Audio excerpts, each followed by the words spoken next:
Well, welcome back to another episode of Parker's Pensées. This is a podcast where we explore thoughts in philosophy, theology, nature, and life. I love thinking about cool stuff, so come think with me. A big shout out to all the Patreon supporters. You guys are the best. And the Anchor supporters. All you guys, everyone supporting the show, sharing, liking, all that stuff's huge. If you guys like this, leave me a 5-star review on Apple Podcasts. That would be huge. Please go and do that. Today, I have another special guest, one of the most special. It's so hard because I have so many awesome guests, but this dude is the man. I love this guy. I have Dr. Paul Gould coming on. We're going to be talking about meaning. And Paul Gould, if you don't know, you need to know. He is an associate professor of philosophy of religion, and he's the director of the MA Philosophy of Religion program at Palm Beach Atlantic University. He's a personal friend and mentor, all around awesome dude. Let's just pull him on in here. Paul, thanks so much for coming back on the podcast, man. You're welcome. Good to be here, Parker, as always. Dude, I don't know. This podcast wouldn't happen without you, actually. So this is huge. If this is a good thing, then you guys can thank Paul for it. If you don't like this, you can blame him for it. It's all his fault. Well, like I was telling you, this has quickly rocketed to one of my favorites because of all the incredible guests you're having on. So way to go, man. Yeah, thanks, man. Yeah. It's been awesome. So today, last time I had you on, we talked about Christian Platonism, and we went in deep. Today, we're going to be talking about meaning, and the former podcast was going into more your academic work. This is a little bit more of your popular level work, and I hesitate to say that because it's popular, but it's not like popularizing. And that's something I really appreciate about you is you have footnotes, even in your more popular works, which... Are you going to have footnotes in this book? Yeah, there's plenty. Yes. I don't know why people do that. Like, oh, let's do endnotes. That's the worst thing in the world. I would hope they're footnotes. Yes. Yeah. You got to. So now if your editor is watching this, footnotes, please. But we're going to be talking about meaning. And this is coming from a chapter in a book that you're working on. Is that right? That's right. Can you talk about that book at all or no? Yeah. No, I can talk about it. I'm really excited about it. So as you know, Parker, I wrote this book called Cultural Apologetics, where I was really wrestling with this question, as a Christian, as someone who cares deeply about truth and goodness and beauty, how do we help those in culture basically see that the Christian story is true and satisfying? And so I wrote this book called Cultural Apologetics. And then in that book, I kind of make this argument or give this model for how we can join with God and each other to more hopefully re-enchant the world. This is kind of my proposal. And part of that, I kind of give like this 2-step thing that we can do, sort of some practical steps. And one is to awaken longing. So, we live in this disenchanted world. And so the idea is we've got to sort of shock people into engagement with reality by reawakening longing. And then the step 2 was, I called it returning to reality. But what I meant by that and how I described it, and I'm thinking of this wonderful passage in Dallas Willard's chapter 3 of The Divine Conspiracy, which that chapter is worth like the whole book. The whole book's great, but that chapter there's some brilliant things where he basically says, if we're going to have any hope of being a faithful follower or presenting the claims of Christ to others, we've got to see the world the way Jesus does. And so my claim was that we return to reality by doing 2 things. Number 1, we learn to see and delight in the world the way Jesus does. And then number 2, we invite others to see and delight in the world the way Jesus does. And so those 2 ideas are 2 future books. Yeah. One is for Christians. How do we learn to see and delight in the world the way Jesus does? And then the book I'm working on now is the one for non-believers. How can we invite others to see and delight in the world the way Jesus does so that they can see that Christianity is reasonable and plausible? So the tentative title of the book is called 11 Stones. And the metaphor is, that of a journey or a hike to, our true end. And then anybody who's hiked in Colorado or something, you think about how they have the cairns, these stones that are stacked up on each other. And so I'm looking at 11 features of the world that are clues and then stacking them on top of each other to help people discover that true story of the world. So it's that's the tentative title. And I'm basically in the middle of it. So we're finished the chapter this morning on meaning. Dude. That's what we're talking about today. Yeah, congrats, man. That's awesome. Why 11 stones? I always forget how many stones. I always think it's 7 for some reason, but it's 11. Is there a particular reason why there's 11? No, there's no. I just picked 11 things I'm interested in writing on, and then my wife said it couldn't be 10 or it couldn't be an even number because my wife, who's a writer, said it needs to be odd for some reason. That's better than even. She knows the inside. Yeah, we went for 11. That's awesome. Well, so today I'm pulling from a talk you gave at MIT, their crew out there. And that's, if anyone watching on YouTube will be kind of confused why our background is the Joker, but it's from the movie The Joker. This is Arthur Fleck, and you started off your talk with this example of Arthur Fleck. Do you have that on the top of your head there? Can you tell us about Arthur Fleck? Yeah. I mean, I think I started off the talk. Well, I know I did, because it's how I start off the chapter with the claim that Arthur Fleck has no name. And obviously that sounds like I just said, this English sentence has 3 words, it sounds like I'm embroiled in self-refutation. Yeah. But what I'm after is, and if you watch the movie, of course, is that what I meant was that Arthur Fleck lacked an identity. He lacked a place to stand. He lacked, a story in which to find his meaning and his purpose. And so if you watch the movie, I mean, there's this powerful, I forget if it was reading his journal or whatever, but, he was this moment where Arthur Fleck there, the character, he's reading this journal where he says, maybe in my death, my life will make sense. And it's such a powerful, he's spelled it CENTS, but what he meant. But in the story, but in the movie, The Joker, you have this person, Arthur Fleck, but he has no name, right? He has no identity, and he longs to be a comedian, but unfortunately his jokes are too tragic, too morbid, and then he has this laughing disorder. Whenever he's in pain, he laughs. Whenever he laughs, he's in pain. And so really for Arthur Fleck, like, life was tragedy, and it was all tragic, except he found work for a time, at least, as a clown, and so he was able to be this nameless persona. And in that nameless, faceless sort of space, he was seeking to carve out this meaning. And then again, I don't want to give the spoiler alert, but some things happened where he eventually was named by the citizens of Gotham. And there's a story where at the end of the movie, Arthur Fleck no longer exists. And in his place, the Joker has come to, this is his true name. And so the movie just sort of awakens and I think forces us to struggle with these questions of meaning, purpose, identity, and even the question, is it tragedy all the way down? Or is there any comedy to be had in the world, and how do we make sense of it all? So yeah, dude, that's huge. And for someone who wrote a book called Cultural Apologetics, it makes a lot of sense that you would be pulling stuff from the culture like this. At first I forgot. I was like, dude, he's talking about the Joker? What is going on? But it makes total sense, because you're finding that longing in society. This is if Christianity is true, then we ought to find this longing places, and it should show up in places like Joker and stuff like that. So I thought that was really interesting. But also, you said that the Joker story highlights the human predicament, and I think you're right. Can you explain like what is that human predicament that's highlighted by the movie? Yeah, I mean, the way that I explained it in the talk that I did was, I gave a kind of pithy way to understand the human predicament. It's just the human quest to find a story that's true and satisfying. But even a little broader. It's just that we come into this world and we don't know our place, right? We have these longings, and we have a world, and we seek a fit between desire and world. That's the human predicament. Is there a story that understands us? Is there a story that's alive? Is there a story that fits the deep human longings of the human heart? And so that's the predicament that we find ourselves in, that I think that movie wrestled so well with.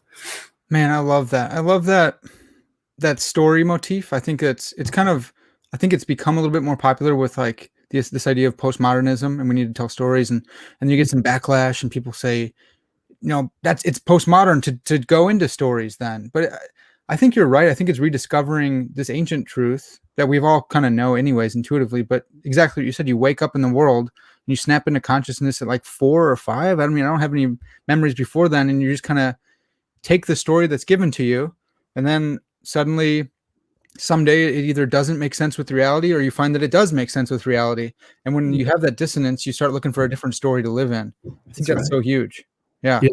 I was just right before with you, as I just was on another Zoom time sharing about basically a theology of story. And so interesting as you catalog different philosophers. So for example, Alistair McIntyre in After Virtue's famous chapter, he says things like, in order to understand how you ought to act, you have to first understand of which story you are the hero.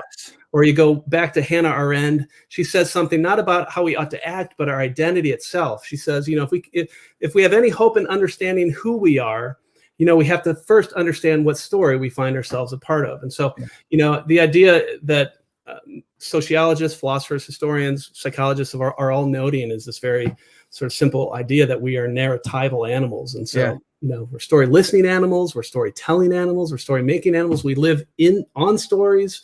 And then I think if we, put our theological cap on this, I mean, in many ways, it's stories. And this is why I'm so interested in them, and why I start the chapter and that talk with the Joker, is that I think stories are reaching toward theological understanding, right? I mean, they're reaching toward like these primordial beginnings of our own life, of the human species, of the universe itself. They're reaching toward this idea of pilgrim's quest, that we're all on this journey to discover that true story of the world. And then, of course, they reach toward this idea of, the end of all things, when all things will be made right again. And so they're so critical, I think, because that's how God has made us. So. Yeah, amen, man. And it's so crazy thinking about being on the bus with someone or on a train, and you could be sitting next to someone who lives in a completely different story than you. And to them, they're thinking that they live in this tragedy, and maybe they do. Maybe their life has been just trashed so far, right? But you're both in this objective reality, and yet your subjective experience is so different based on how you're characterizing the story. I love stories and narrative because I study with Van Hooser so much, and that's theodrama always. But that's right. Which getting back into your talk and the way you're setting up this chapter, as a good philosopher does, you define meaning, and you talk about the meaning of meaning, and you kind of characterize it in two different ways, at least, the meaning of life and then meaning in life. Can you explain that for us? Yeah, I mean, so it's really interesting. One of the joys of writing a book like this, well, joys and tribulations of writing a book like this, is you've got to enter into the massive literature on each topic, because I'm looking at 11 features of the world. So I entered, for a good bit of time into the literature on the philosophy of meaning. Yeah. And as it turns out, there's all these distinctions and there's all these uses. And even the question, what is the meaning of meaning or the meaning of life? For many people, for many philosophers, well, even the various uses of meaning kind of reveal that there's this vagueness problem. Yeah. And so sometimes people talk about meaning of life as a sort of cluster concept where you have a certain amount of valuable ends, and that's meaning. And others say, no, there's this one single way to understand meaning. But I think, so your question with the distinction between the meaning of life and the meaning in life, this is one of those key distinctions in the literature that is kind of helpful. And the distinction is just as it sounds. Meaning of life is, seeking an answer to the question, how do we make sense of it all from the widest perspective possible? Mm-hmm. Whether it's the meaning of human existence or the meaning of the universe itself. And then you contrast that with meaning in life, which is a more subjective question. How do we find meaning within our own individual lives? Mm-hmm. And so those are distinct questions that are conceptually connected. I think that it matters if there's no meaning of life, what kinds of meanings we can find in life, but they are conceptually distinct. And that's helpful. J.P. Moreland, one of the first things he taught us back in my old master's days, that if we want to be good thinkers, we need to learn to make distinctions. And if we want to be good teachers, we need to learn to teach distinctions. And so it's helpful to have that distinction before us as we proceed. Yeah, definitely. Yeah, that's really helpful actually too. Sometimes I hear physicists talking about theories of everything. And that's kind of that broadest scale, and they're trying to find meaning, and they're trying to do it by ballooning up their own discipline, I think far beyond where they should. But yeah, that meaning of life in the objective sense would still miss out on the subjective meaning in life, making sense of your life within this broader meaning. I think someone who does this really well is Thomas Nagel in The View from Nowhere. And that blew my mind. I read that when you were here at TEDS, and he said something like, there's more to reality than objective reality. And I was like, no, dude, don't say this. And he was like, there's all these pockets of subjective reality. So even if you had all the objective facts, you would miss the subjective. And it seems like that's what this distinction is drawing out. Is that right? Is that fair? Yeah, I think that's a helpful way to do it. And Nagel has some interesting things to say about, the connection between the two. But yeah, I mean, it could be that there's no, as you use the phrase, objective meaning or answer to that question related to the meaning of life. Yeah. That still doesn't mean that there's not a subjective landscape of meaning, and for better or worse, I think it's pretty undeniable that people think they live meaningful lives, so it certainly seems like there's that. Now we'll have to connect that to the other question of objective meaning, but that's a helpful distinction. Just really quick, it popped up. Do you think it's possible for someone to truly live out the belief that there is no meaning? Do you think that's possible, or is everyone, even if you say that, going to be tacitly living out a meaningful life in their own eyes? Yeah, that's a great question. Is it possible? I mean, to be maximally consistent, Right. yes. But I think, but then I'm immediately started to catalog in my mind. So like, what's the guy? Stephen Jay Gould, the great paleontologist who for years writes about how there's no teleology in the world. And then they get together at his funeral and they celebrate the teleology of his world. So of his life. And so, the purpose of his life. And so, do we often live with that inconsistency? Even you see this in Dawkins, crying out loud. He's very clear in the God delusion. There's no purpose, but yet he says things like we ought to live as if there's purpose. But I kind of like the old-fashioned atheist, like Bertrand Russell. He's my favorite old-fashioned atheist. In his essay, he wrote his book, Why I Am Not a Christian. Might have been like the God delusion of the 1920s or 50s when he wrote that. But he says in his chapter on a free man's worship, he says, look, if we're just the accidental co-location of atoms, all we can do is build our lives on the firm foundation of unyielding despair. And I think that that's the more consistent atheism. Now, whether or not Russell himself, if you read his own biography, he certainly lived a kind of wild life and maybe wasn't the nicest person. He seemed to find meaning in pleasure at times and in seeking truth at times.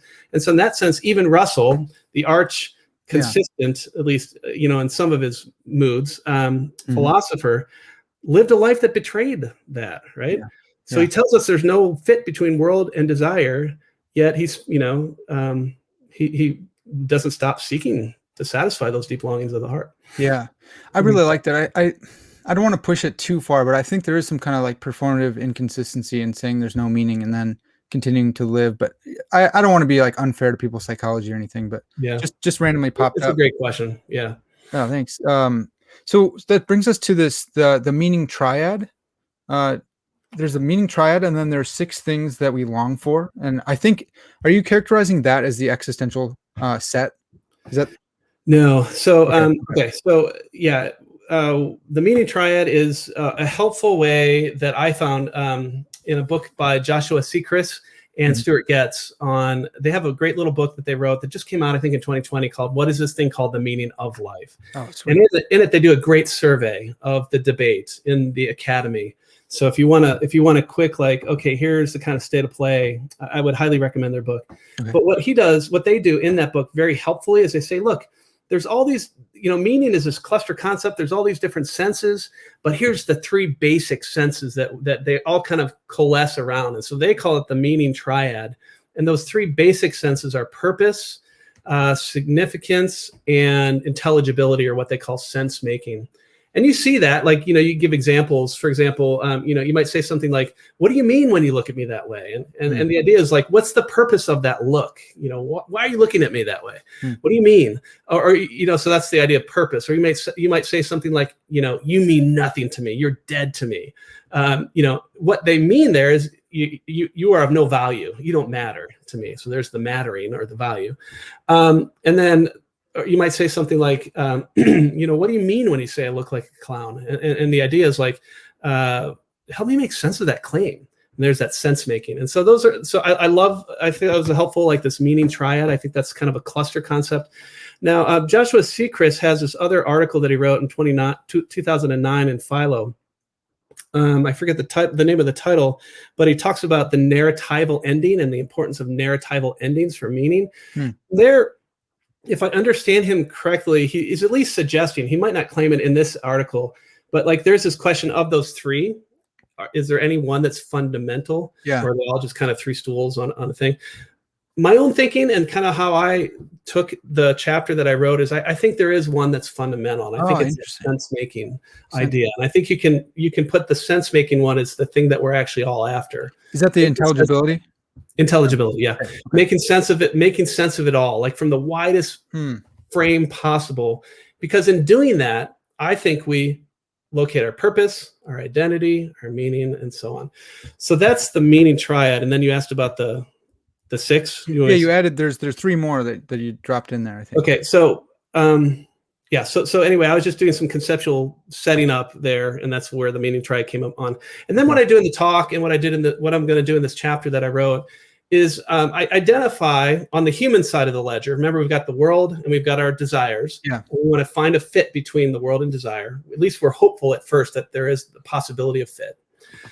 And so I wanted to explain a little bit more about the human side. And so what I did is I just picked 6 deep longings of the human heart. They're not the only longings of the human heart, and they're not the only deep longings of the human heart. But I picked 6 that are, I think, most central to the question of meaning. And I'm going to just call it the existential set. So here's the existential set: things that we all long for, that are deep in the human heart, that we hope there's a story that satisfies, and that they are, very simply, purpose, value, and significance. So there's the 3 from the triad. Yep. And then I just add what do I? Well, actually, okay. Purpose, value, significance, intelligibility, and then I add identity, that we all are longing for our true name, like we want to discover our true name. We can come back to that if you want. And then the sixth one would be transcendence. That I think deep within the human heart, we long for a story that's greater than ourselves.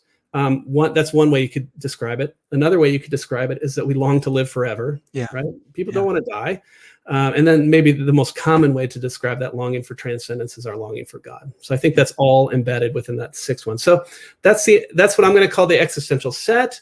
And then I want to explore, which I think we're going to do here, is there any story that satisfies all 6 of those, most fully? Well, dude, so many things to jump on there. So, like, as you know, I really like John Frame and Vern Poitras and their triperspectival model. And so when I see that triad, I'm like, my eyes light up. Looking for the Trinity everywhere, aren't you? Yeah, that's right. Always, man. Yeah. What's so funny? What's interesting about what you just said is there's this ancient problem of that, the problem of the one and the many, and it's been kind of my goal to find it in modern philosophy as well. So we don't just, those armchair philosophers, talking about, is everything made of water or not? But I think it still pops up, and it sounds like it pops up in this meaning conversation. You talk about, there's some who see it as, I forgot the language already, but like a cluster, right? There's a cluster view, and then the other view is like a monist view, I would say, but like there's one, right? There's, and so it pops up again. And it's interesting. You would fit more into, I guess, kind of the monist camp of saying it all can be at least couched in, or most fundamentally in, intelligibility. Does that sound right? I think that's where I'm headed. Yeah. That I think that there's one basic thing that we're after, the true story of the world. And I would want to say it this way: the true and satisfying story of the world. And in finding, if there is such a story that's true, not just true, but satisfying, in finding that, we find all that stuff that we long for, all the cluster concepts. And some of those cluster concepts would be like the 6, the more detailed things. Right. Yeah. I love that. Well, and a lot of my philosopher friends, yourself included, want to disabuse me of my Van Tillianism, which I'm open to, but intelligibility is like all that Van Til always harped on. So we're coming back, and I love that idea of intelligibility and things fitting in there. Even if I have to let go of my triperspectivalism because we have one, I still get to hold on to the Van Til stuff because we got intelligibility, and that's great. Some people will not even know what I'm talking about. That's okay. So this idea that of satisfiability, or being satisfying as well as true, is interesting to me, because I hear this in mathematics a lot. When I do listen to mathematics talks, they talk about beauty being a guide for different theories. And for me, I'm like, yeah, dude, I think the true, good, and beautiful go together. But I'm always so confused that non-Christians would find that. Like, why should beauty be another factor? I can imagine people saying, why should satisfyingness be a category for, couldn't the story be true and then totally unsatisfying? Yeah. Can you just motivate that for us? Yeah. So again, absolutely. So what I think every human heart longs for is a true story that's fully satisfying. Could turn out that the world is, we have all these itches, but they're unscratchable. This is how Alex Rosenberg would put it, right? We have all these itches that the world just can't satisfy. If you can't handle that, take Prozac, or whatever. Take a drug, take drugs. Right. Yeah, and so that definitely could be it. So we care deeply about truth, right? I mean, we don't want to we don't want to believe anything if it's false, right? That's not good. That's not how we ought to proceed. But wouldn't it be great if it was true and satisfying? At least I think that's deep within the human heart, this hope. And so what I'm going to do is flip in this chapter. There's other chapters where we're exploring the more empirical evidence from the world and discovering that, truths about the origin question. And now we're doing quest. I'm flipping to the human side of the ledger and saying, what can we learn about the true story of the world by asking the question of all the possible stories out there, is there one that fits the tightest, like lock and key, with the deep longings of the heart? And that might be a clue to which map is the map that helps us discover, that which the heart longs for. Yeah. Through home and things like that. That's good. Yeah. That's good. Thanks for motivating that. I really like that. And then just before we go on to these other stories here, the transcendence one is another one. Owen Anderson has been on the podcast a lot. He's another philosopher, and he talks about this longing for transcendence. And I often hear atheists on YouTube or whatever saying, why would I don't want to live forever? That would be so boring. That'd be terrible. Or now there's this new idea of uploading your consciousness into a little drive, right? And people are like, no, that would be so boring. Or in The Good Life, spoilers, but they get to, well, in the good place, whatever, in heaven, the good place, everyone turned their minds turned to mush because they just get all of there's no more strife, there's no more struggle, and there's no more growth. Can you help motivate that one as well for someone who would think, I don't want to live forever. I don't actually want transcendence. I think that they still do. You listed a couple different facets of that transcendence. What would you say to someone who says, I actually don't want to live forever? I don't like transcendence.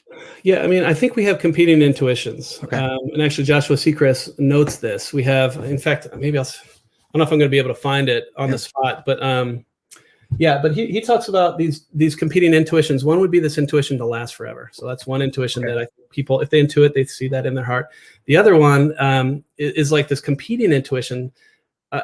And so on that first intuition, life is only valuable or matters if you last forever. And then you have this other intuition that says, no. Life only is valuable because it's so scarce. I think he calls it the scarcity intuition. It's the very fact that life is so short that life is incredibly valuable. So you have those competing intuitions that are at play. And then to your question, you have this objection that some have put forth where eternal life sounds incredibly boring. Like, why would I want to do that? And you articulated that well. And I guess I would say it all depends what eternal life is, and what it amounts to. Like if it's just, I don't know, sitting around playing a harp all day, well, maybe that doesn't seem so exciting. Right. And so I think we just have to do so. But then we're asking either a speculative question philosophically, or in our case, a theological question about the nature of the afterlife and what does it really look like to live in this heaven and earth that's renewed by God. And there's all these questions about what that could look like. But one thing that I think we can know, at least theologically, is it's not going to be boring. And perhaps we get to take the best of this world and this culture with us into that world. And perhaps the laws of nature will change. Perhaps they won't. There's just sort of an interesting debate there. I kind of think they will. I can give you reasons why, or not if you'd like, but I don't know. And so all of that's embedded in this. And of course, if we have everlasting relationships, why would we not want those too? And I guess last thing I just want to say is just to point to someone like Luc Ferry, who's a French atheist philosopher who wrote a book called A Brief History of Thought. And he said, so he doesn't think Christianity is true, but he wants it to be true. And the primary reason he doesn't think it's true is because of the problem of evil. And the primary reason he wants it to be true is so he can spend eternity with his loved ones. Who wouldn't want that, right? I guess that's briefly what I would say. Man, that's good. Yeah. I really like that. Thanks again, man. I put you on the spot on that one, but that was so great. These are open questions I have that I look forward to looking into the literature. Like there is that question, the threat of a boring life, afterlife. I mean, that's a real question, but I think it's not like Christian philosophers and theologians haven't been thinking about that. And right. I'd be curious to know what they say too. Yeah. And I think you're right. A lot of those intuitions against wanting to live forever, I think they come from caricature versions of Christianity, like Simpson's views, like you said, playing the harp. That's what we always think of. And it'd be so boring. And it's like, well, if God made alligator snapping turtles and all sorts of frogs and critters and And bees, you're got your own Right. apiarist thing going on. Shout Like, out for Bee Farm. Yeah. that's right, man. If God made all that cool stuff that we like, that we enjoy in the earth, then that's the God who wouldn't make a boring after. Like, no, he's not gonna. Yeah, that's that's good. I like that too, and that does bring in some more theological debates and stuff.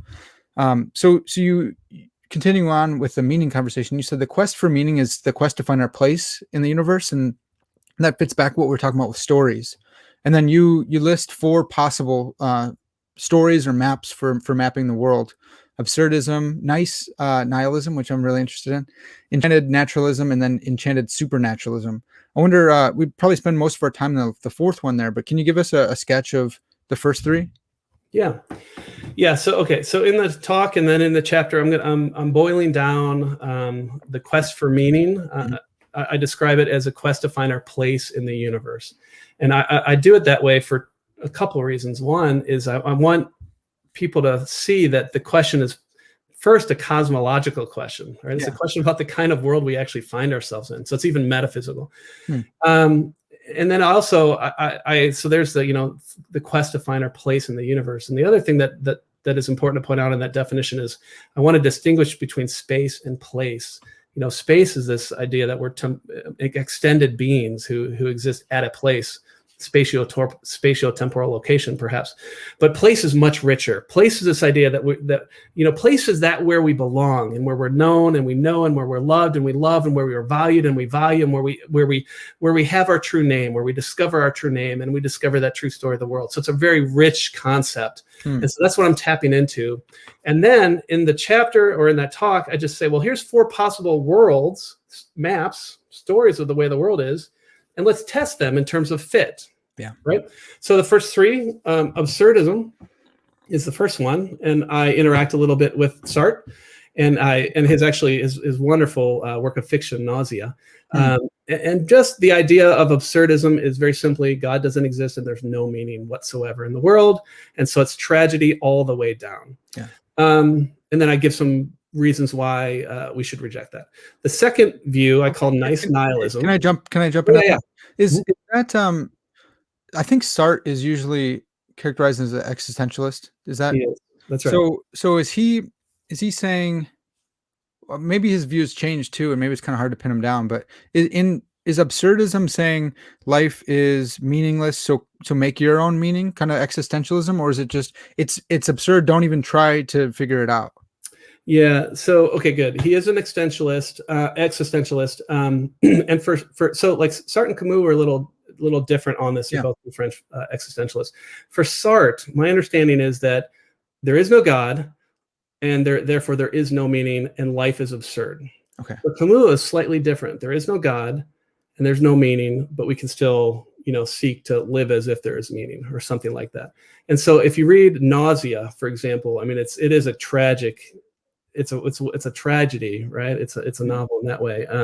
But he ends up saying things like this. The main hero of that story, fashions himself early on as an adventurer, but then he starts asking questions like, but wait, where did all my adventures lead me? And he basically concludes, they led me nowhere. And in fact, at a poignant place in the story, he basically says, I want to leave here, this cafe that he was sitting in, but I have no place that I belong. Right. So there is no place for you in the universe. There is no story that understands you. There is no satisfaction of anything in the existential set. So all is absurd. And the phenomenology of life is that of nauseous, And so that's Sartre. And that's, so I dub it absurdism. I don't know, if that's a name out there. That's just what I'm going to call it. No, and I think that's a really helpful distinction between Camus, Camus seems more like the classical existentialist, you'd think. You're just dragging yourself up. Doesn't matter, but I'm going to carve out my own slice of meaning here. Yeah. And even just really quick to say at the end, though, even at the end of Nausea, the hero of the story, even when he concludes that there is no meaning and his life is without purpose. Yeah. This is what's the absurdity of it. So what does he do? He purposes to write a novel that will have real adventure in it. Yeah. It's like, so that's where he leaves it. So, and it's kind of this like hope, well, we can have adventure. Maybe we can write about adventure. Yeah. But I think Sartre's ultimate point is that this is absurd. Life is absurd. That's so interesting. Yeah, and that's what Sartre did, right? He wrote the book. Yeah. Yeah.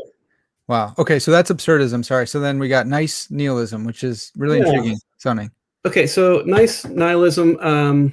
I give this name. So I'm basically bringing journey mates with me in this book. You know, so I'm inviting 4 philosophers to join me in this chapter, 2 French and 2 American. So the first French one was Sartre. The first American, and the 2 Americans are from Duke, modern day philosophers. The first one is Alex Rosenberg, who is at Duke, the chair of the philosophy department at Duke right now. And he wrote this book in 2011 called The Atheist Guide to Reality. And in there, he basically says, there is no God, there is no meaning, there is no purpose. He even has this line, farewell to the purpose-driven life. And then he says about morality, though, he says, but guess what? Evolution is selected for, kind of nice morality. And so it's a nice nihilism. Now he's talking about morality, but I'm going to borrow that phrase because I think we can use it for his discussion of what meaning is as well. It's a kind of nice nihilism where he says things like this: hey, farewell to the purpose-driven life, but if we're going to be scientific, we should be Epicurean. We should enjoy life. So life isn't tragedy. Actually, it's all comedy. Just enjoy it. And then he says, if you can't enjoy it, well, guess what? Science has a prescription for you too. Take Prozac. To which I say, forget Prozac, get the good stuff. Like why stop there? But the point is, and then there's all these really interesting. There's this wonderful essay in the Guardian in 2019 by this freelance writer where the title of the essay was "Sunny Nihilism." She says, the minute I realized there's no meaning to life, suddenly this weight was lifted. And she talks about how the Gen Y and Gen Z, they have this totally different perspective toward nihilism. Like if the older generation was like, oh no, there's no meaning in life, stick your head in the sand, all sad. The new generation is like, there's no meaning, let's party, woo, And so and they give examples of like, let's do Tide Pod challenges, or let's tell celebrities to run us over with their truck or hit us in the face, or just weird things. Super weird. So I'm calling that nice nihilism. Like, hey, there's no God, there's no purpose, but let's have a good time. Yeah. That's Jeez. Well, dude, do you think that's right? That sunny nihilism. Do you think that people, the next generations, like, dude, I'm a millennial and I used to hate millennials. I really like millennials now because a lot of them are really good. They're really good in their field, man. I like a lot of these dudes who I've had on my podcast, and I'm starting to enjoy the generation more. But I gotta admit, the Gen Z seem kind of crazy, and that's who that's my ministry. I love these folks, but they're still nuts. Do you think they're actually like living out this nihilism? Is that why they're eating Tide Pods, or is it? What do you think of that characterization there? I mean, I don't know how widespread it is. It was certainly interesting in the essay. I mean, I did not know about people. I guess you can go on Twitter or maybe Instagram and find this. People. They're on TikTok now. Gen Yers, Gen Zers saying, oh, Miley Cyrus, run me over with your truck or your car. I'd love it if you hit me, Taylor Swift. That'd be so great. Like, these are kind of weird things, but I guess the idea is that life, we're here, let's party. And I don't know how widespread that is, but I found it certainly provocative. And I guess to self-report, if there is no God and there is no meaning, I would rather embrace nice nihilism than absurdity. Why not enjoy yourself if there is no God and no meaning to life? Yeah. Oh, that's so interesting. It's talking. We talked earlier about truth and significance, and it seems like the emphasis on different things. So let's emphasize on significance. That's kind of what we talked about too, about the new atheism versus old atheism. And the old, we would say, Christians always say, we like the old better because they seem more honest to us. They grabbed the truth side and they said, holding this true means there's no significance, so this all stinks. And then the newer folks, and this is what sounds like the characterization of Gen Y and Z, is that we'll grab the significance and who knows what's true, who cares, whatever. It's hard to figure out. Maybe it's impossible to figure out. So I'm gonna grab the significance and pull myself up by that. So then we get to Enchanted Naturalism, which I'm again super curious to hear what this is. Yeah. So the third view is another Duke American philosopher named Owen Flanagan, and he wrote a book recently called The Really Hard Problem. So I know you know a little philosophy of mine, Parker. Yeah. about the hard problem of consciousness. Well, Owen Flanagan is a philosopher of mind, but he wrote another book called The Really Hard Problem, and the subtitle is Finding Meaning in a Materialistic World. He thinks that's a really hard problem given atheism and naturalism. Yeah. What I find so interesting, though, about Flanagan, again, a colleague of Rosenberg, is that he disagrees with Rosenberg on a whole host of things. Alex Rosenberg, this book, The Atheist Guide to Reality, is sort of interesting, where he says these things like, there is no self, there is no I that wants, because naturalism is true and you only have the little atoms, Right. There's no intentionality, there's no phenomenal consciousness, there's no so there's no longings that could be satisfied, and so on.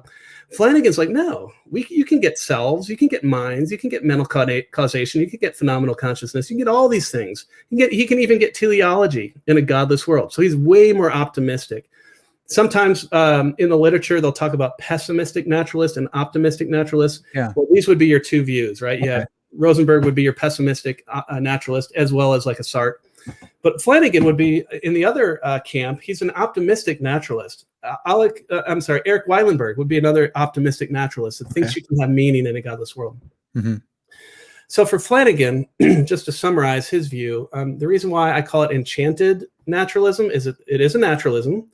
So the story ends the same as all the other stories. With your life, the story's over, the universe dies, you die, everything dies, and it's gone. But it's an enchanted naturalism in that he affirms a deep beauty, mystery, and value in the world. Okay, and so it's way better.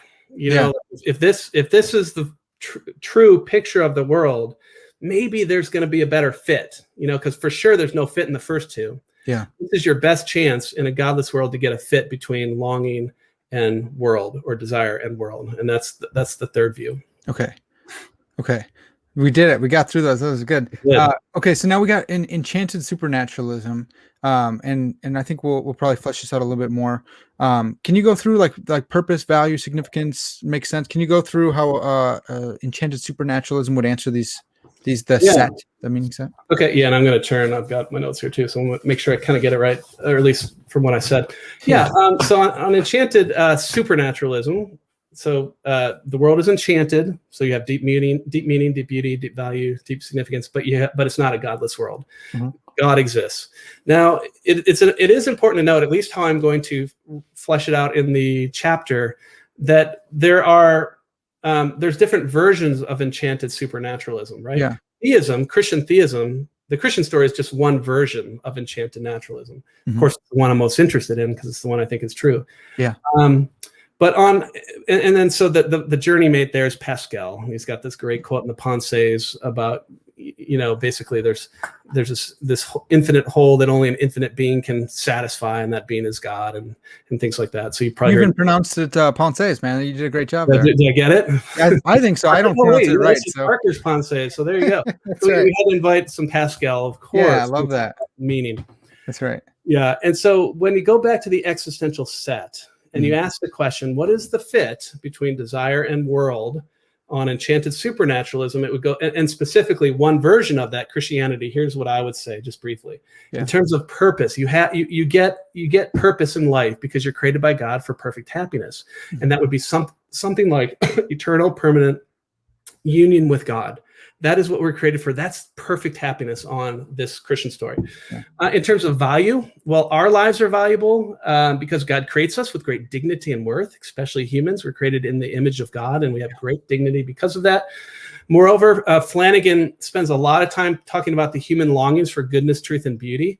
And in Enchanted Supernaturalism, the Christian version, you don't just get goodness, truth, and beauty. You get them hooked objectively, because for Flanagan, I think at best he gets a kind of cultural relativistic goodness, truth, and beauty. You get objective beauty, and you get the source of goodness, truth, and beauty itself, which is Christ. So you get value. You get significance. Your life matters. It matters to God. It matters to others. And you will leave a trace in this world, because guess what? You live forever. So that's cool. Yeah. In terms of making sense, here's one of the advantages that Enchanted Supernaturalism has over Enchanted Naturalism. Enchanted Naturalism, if you're going to make sense at all, you can only make it from what we would call, to use the learned, sub specie humanitatis, from the perspective of humans. But if Enchanted Supernaturalism is true, you get to make sense of things from the widest possible perspective. Yeah. Of species eternitatis, from the species, from the viewpoint of eternity. So you get the widest possible scope to make sense of things. There is an overarching story, and that overarching story is a story of love. Right? And then in terms of identity, we get to discover our true name. And actually we discover that we don't name ourselves. Like, I love, just to speak biblically for a minute, there's Christians often talk about the Great Commission, which is at the end of Matthew, where Jesus says, go and make disciples of all nations, baptizing them in the name of the Father, Son, and Holy Spirit. What's so interesting there, baptism is a naming event, right?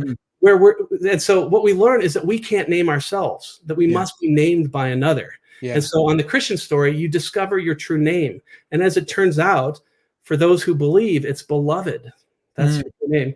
And then finally, this longing for transcendence. Well, you get it all, right? You get God, you get eternity, you get a story greater than yourself, and so on. So I would say you get perfect hand in glove, key and lock kind of fit between the existential set and the Christian story. Of course, we have to ask the question, well, is it the true story of the world? But hey, of all the stories, this is the one that fits the best. And even compared to other enchanted supernaturalisms, this is the one that rises to the top. That's right. Yeah, that's where I would want to go. Yeah. Okay, dude. Can I ask you which one of these, which one of the set like most touches you? Oh, that's a great question. I think the identity question, dude. Same. I was just thinking that, like, it almost makes me want to tear up a little bit, man. I'm not going to cry in this podcast, but when you talk about like true name and identity, I don't know if it's the way we're wired. I'm sure other people will see other ones like significance or making sense. I want to say it's making sense because I want to be a philosopher and theologian, but it's really the true name. Like, he knows me. He's planned this, right? I'm part of a story. I belong somewhere, and he knows me. He knows me better than me, and he still loves me, which is bonkers, because I know a little bit about me and I don't like me that much, but he knows everything, and still, that identity one is huge. Why do you think for you, man? Why? Yeah, I think, that's a great question. I mean, all of them, I think are deep longings of the heart, but maybe why does that one jump out to me too? For me, it's, so I read this book a number of years ago. I interacted with it in my book, Cultural Apologetics, but it was a book by Frederick Buechner called To Tell the Truth. And it was actually a book written for preachers. Buechner's a great writer, but he wrote this book for pastors. And the subtitle of the book will give it all away, though. The Gospel is Tragedy, Comedy, and Fairy Story. And it's a book that you can read in one sitting, and it's a small book. But in there, he just unpacks the gospel in a way that is just rich. And what he says about each of those plot lines of the gospel story, so man's tragedy is sin, the fact that we have rebelled against this God who created us and loves us. The comedy is like the unforeseen, like high comedy. It's the unexpected, right? And so God, the divine comedy, God's response to man's tragedy was the incarnation. And then the tragedy to God's incarnation was the cross. But then the divine comedy, again, was the resurrection, right? Yeah. And then the fairy story ending, as Buechner describes it, this is why it comes back to identity. He says the fairy story, fairy stories never end. So it's the happy ending, but it's more like the sudden turn, right? That goes on forever and ever and ever. Happily ever after, right? Yeah, it's like the happily ever after, the deep longing of the human heart. But this is how Buechner describes that fairy story ending, even though it's a never ending thing. He says, I wish I had the quote in front of me, but he basically says, this is the time when all people will be known by their true name. And there's just something about that resonates, when we discover this is who you are. Because there's this quest in the modern age, it's called the quest for authenticity. You probably heard this phrase. It's like the Disney phrase, be true to yourself or follow your own heart, right? We're all on this quest for authenticity. But the question is, well, who gets to name us? Right. And we can't name ourselves, right? We don't even understand ourselves. And that's why I love in like 1 John 3:20, 20, I think it says that God is greater than our hearts. Like, I don't even understand myself, but God understands us. Yeah. And so that's that idea of naming us. And so check out that book and read that. Read Buechner's explanation. That's what sort of did it for me, I think. That sounds awesome, man. Well, I think so. You mentioned how we can't name ourselves. And I think I've come to grips with that. I don't think that's a temptation for me anymore, but wanting others to name me. With this podcast, man, I want people to like it. Like, am I crazy? Am I onto something? Do you think I'm a good thinker? Like, trying to get my name from the crowd is so deadly too, because when it goes well, that's great. But the crowd turns on everyone, man. Like, it just does. And it's not even just a characteristic of like call out culture or cancellation. It's always happened. The crowd's always turned on people. We saw it with Jesus. And that's another temptation. That's what I'm more tempted to today, is to find my identity in the crowd and just realizing that's not going to happen. And this was the tragedy of the Joker movie, to go back to where we started. Yeah. Is that Arthur Fleck discovered that he can't name himself. So who named him? Right after he killed the three businessmen that represented everything that's wrong with the universe, who named him? Well, it was the citizens of Gotham City. Yeah. Named him. And so what happens, though, is in the end, that is who he became, but that isn't his true name, the way I would want to say it. Right. And so the story is one of tragedy only. Yeah. Right? It is tragedy all the way down. But notice the gospel story doesn't deny that tragedy is part of the story. Yeah. It is part of the world right now, tragedy. Yeah. And of course, the nice nihilism would say, wait a minute, let's turn all that tragedy into comedy. Maybe that's it. But the thing, that's so interesting about that, and especially Rosenberg and his prescription that we could just take Prozac if we don't enjoy ourselves, right, is that, theologians, philosophers have noted that meaning and pleasure are tightly connected. And if you strip the meaning out of pleasure, it ceases to become pleasurable. Yeah. And so what happens is that it's all comedy all the way down. That hope of nice nihilism in the end is tragedy too. Yeah. And Enchanted Naturalism, it's no different, right? We look for these things that we're going to find some subjective meaning in, but as it turns out, given the cosmic end of our lives and of the universe, that cosmic end, the end of that story, infects the whole story and makes it all futile. Yeah. Right? Yeah. And so we can't name ourselves, and if we do, it's going to be tragic. But the gospel admits the tragedy of this moral world we find ourselves in, but yet there is genuine comedy, and there's this unexpected turn. That's the happy ending we all long for. It's just unending. Man, that's huge. I think that just initially, I'm thinking of times I've heard like porn stars talk about their work or whatever, right? And you take the meaning out of the pleasure, and you push that pleasure button again and again, and it's you blew it. Yeah, and we do this with everything. When we Americans, we know this really well. Let's get rid of all the meaning and just keep hitting that pleasure button on whatever it is. And I've done this with so many things and just wrecked it. I did this with fishing. I got all obsessed with fishing, man. And I would be out till 3 a.m. and took the meaning out of it. But shoot, I was going to go somewhere else. But okay, so meaning, I've totally lost it. But dude, where was I going? I don't know. It'll come back. I can say something to just respond to you though for a minute. I mean, like think of a print versus an original painting. This is like an example. Like, say you think you have a Picasso. Somehow you discover a Picasso in your attic, some old house you buy. Oh, it's an original Picasso. I mean, you would take great joy in that picture, although maybe Picasso doesn't really do it to you. But because of the meaning and the context and the artist behind that, you can take pleasure in that as beautiful, right? Yeah. But the minute you find out that it's a forgery, right? It loses its divest of meaning, and it loses its pleasure. Yeah. And that's the idea. That's the worry. That's I have some worries for Enchanted Naturalism, but that's nice nihilism. That's the worry. It's just it's going to drain this desire to turn everything into comedy. Well, that would be nice. Self-reporting, of course. If there was nothing, of course it'd be great if all that was pleasure to be had. Yeah. But as it turns out, it can't be sustained because you take the meaning, you take the pleasure. So anyway, that's a little more behind why that. That's so helpful. I find it? Yeah, I did find it, but you brought up something else. I'm gonna grab it real quick. So, dude, you made me think of this. I love Do Androids Dream of Electric Sheep? Yes. You read this for your book, is that right? I did. It made its way into the book. That's right. Dude, I can't wait. This is one of my favorite books ever. And I've read it a few times now, but I wanted the second printing. I wanted this picture because it's an android and there's sheep over there. It's half android, half human. And it's like this classic, like 60s, late 60s kind of art. I'm looking to get it tattooed next month. I love it, man. So I found the original, And there's something about having, I keep it in plastic, right? I found it and I wanted to authenticate it because if it was fake, it wouldn't do it. It's still the Right. same picture, but it just wouldn't quite do There's it. some meaning there. Yeah. Yeah, yeah. But what I lost my track earlier, my train of thought.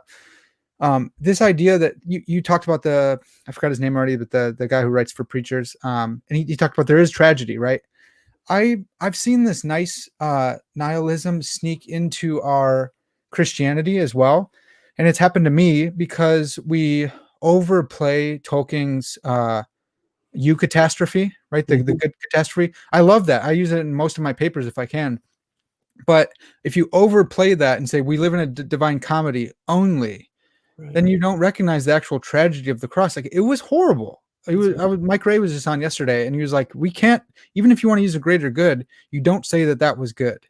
Like, even if you're using like a Felix culpa or something, dude, that was evil. That was genuine evil. And I think that's so important. You brought that up, that we don't want to just, God's got it. We live in a divine comedy, dude. Yes. But it's still like fine, like Mhm. rough and tumble. It's still real tragedy happening, even though it's a Yeah. divine comedy. Yeah, and it's like evil, like, talk a lot about the problem of evil, I'm sure, on your show, or I Yeah. teach it all the time. But I mean, evil per se is still evil. It's bad. It's Yeah. always bad. Right. So you have to distinguish between evil itself and, like, for example, in the debate, God's morally justified reason for allowing it, right? Yeah. Those are two different things. And it's the same way with like the cross. I mean, that is a beautiful thing, but it was a tragedy as well. And so to me, it's just like, um, it has the ring of truth to it, right? You want a story that's alive and that understands you. Well, if you just had a story that was all comedy, that's not true to the way the world is. Yeah. It's not the way the world is. Right. But if you had a story that was all tragedy, that's not true to the way the world is either. Um, and yet we also have these deep longings. Go back to those competing intuitions. We have this deep longing for, like, as Tolkien puts it, since you mentioned Tolkien in his essay on Fairy Story, he says all of us long within the human heart for, a magical world where love is eternal and death is cheated and there's a happy ending and victory is snatched out of the hands of defeat. And then he says, but the intelligentsia tell us that these things can't happen, but yet we all long for them, and we long for that fairy story ending. And so we have a story that actually, the Christian story, as it turns out, perfectly matches these deep longings of the human heart. In a way that feels, so there's a fit that feels more true to life than any of the others. Yeah, man, I love that. I love the narratival aspect. I think, like, this can be a pedagogical tool for thinking through life, and it's like we live in a story. I think we genuinely actually do live in a story. That's kind of the authorial model that I've thought through. God speaks the universe into beginning, just like an author, starts writing a novel, and then that universe comes into being. And so I think this is actually the way the world is, which is so sick. But I just wanted to follow. We said so many great things, and I kind of hesitate to end on this note because it's not as positive or whatever. But just thinking through, you're a metaphysician. What type of philosophy is this work that you're working on? And meaning, first, let's go with meaning. Where does that fall? Where does meaning fall in the branches of philosophy? And then, that's a great question, Parker. I don't know. Like, in many ways, I said earlier that the question of finding our place in the universe is firstly a question about cosmology or metaphysics. Right. So I do think it is metaphysics. Okay. But I mean, even if you think of the sense making idea, that's in the philosophy of language. And of course, you can there's things in the philosophy of language that are relevant, because we know in philosophy of language, we understand the idea of linguistic meaning and the search for linguistic meaning. Like, you might say a sentence that's gibberish, and you might say, well, that means nothing to us. So we understand the difference between linguistic entities that have sense and those that don't. And that's like semantics. Is that the study of semantics?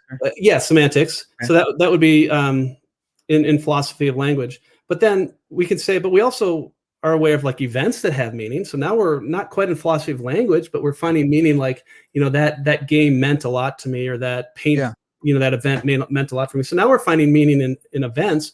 And why not ask about meaning to the world? And that's getting into metaphysics and philosophy of religion. Here's what I love about metaphysics. This is the bottom line. Yeah. Metaphysics, all of the best questions are in metaphysics because they always end up being theological questions, right? Yeah. At the end of the day. So I'm just going to carve out this question as metaphysics, since that's the field I enjoy. But it's broader than that. I love that. I read this book by Jonathan Pennington. He's going to come on. It's called Jesus the Great Philosopher. Yep. And it got me into more classical philosophy and stuff. And I think Jesus was a philosopher, man. I know a lot of people are like, no, you're ballooning it up. I think he genuinely was. The early church seemed to think that he was. But it's like this classical idea of the classical view of philosophy. And we talked about this on our first episode. So if the listeners want to go back and listen to that, it seems like that's kind of what you're doing here. And that's why I don't want to say it's like your popular work. It's like, this is just, it's real stuff. It's your classical philosophy work. That's right. Because this is what people cared about. Hey, come follow this tradition of philosophy to make sense of the world. Become an Epicurean, become a Stoic, become a follower of the way, become a Christian, right? To make sense of reality. Yeah, and then that is one of the, as you're probably well aware and becoming more aware now that you're learning about analytic and continental philosophy and the way the academy runs now. I mean, there is a charge that, so I'm an analytic philosopher, right? I love precision. I care about those things and words and concepts and metaphysics and contemporary logic and all that. But as you're, even Jonathan's book, Jesus, the great philosopher, there's an ancient stream of philosophy, as many people even look to Plato and say, no, philosophy is about a way of life. Yeah. And that has no connection to the way that we see philosophy in the academy. And so, yeah, you're right. I'm tapping into that stream. And so in some ways, like even in Jonathan's book, where he talks about the four main categories of epistemology and metaphysics and ethics, and then I think it was a political Politics, stuff. Politics. Yeah, I mean, so like the primary question wasn't like what's the metaphysics of space and time and whether you can perdure or endure, through time. But it was like, what kind of person ought I be, right? And how should I live, as they say. Yeah. And of course we've lost all that. So yeah, it's tapping into that more ancient way. But again, I mean, as followers of the way, followers of Jesus, if Jesus is the great philosopher, these are questions of existential import that we care about. Yeah. Well, dude, this is why I wanted to end on this, because I think that you do this really well. And I want to put you up as someone to follow, because I don't want to see just a return to that ancient philosophy. We still need to know about perdurantism. Like, we still need to know about metaphysics. And if we're living in a computer simulation, we need to be able to ask and answer these questions as Christian philosophers. We should do the best job. I say we, but like, you guys should do the best job at this. You too, Parker. Yes. Oh, thanks, man. But also we need to get back to the big stuff too. So that's why I'm so excited about your book. And I can't recommend it enough, just from the stuff that I've seen of it. Because you do this really, really well, of saying, I'm a metaphysician by trade. Let's get into that stuff. If you want to talk about substance, let's get in. But also, here's this grander picture, and it's actually the Christian picture. So come follow me as I follow Christ. I love that. Thanks. Yeah, man. So thanks for doing such a good job in kind of carving the way for the rest of us. Can I ask you, like, when's this book coming out? Is that No, yeah, of course. It's coming out with Brazos Press, and I'm in the midst of writing it. It's due to the press, I think, at the end of the summer this year, 2021, like September 1st. And then usually books take 6 to 9 months to come out. So it'll probably come out fall 2022. So yeah, right now, 11 Stones is the tentative title, and I'm 7 out of 12 chapters in. Nice, so man. I love it. Well, so all you guys out there, give Brazos a hard time, and maybe they'll get on work. I'm gonna write it first, but yeah. After he's done. Well, dude, this has been so great. Thanks so much for coming on. I can't wait till you come on again. I'd love to do another chapter maybe with you in the near future, or whatever you're interested in at the time. This has been huge. Thanks for all the help with me, dude, and helping me long for philosophy more, but ultimately long for Christ, man. You're a great example, so I appreciate you. Perfect. Yeah. Well, you did a great job. Good dude, to be thanks, man. That's huge. It's so crazy still. Like, for listeners, it's Paul Gould, man. Like, this is my friend now, but I have his books out here. It's so crazy that we're friends. I love it. We could talk about this more, and Lord willing, someday soon. But for now, it's gonna have to do it. This has been Parker's Pensées, and as always, all glory to God.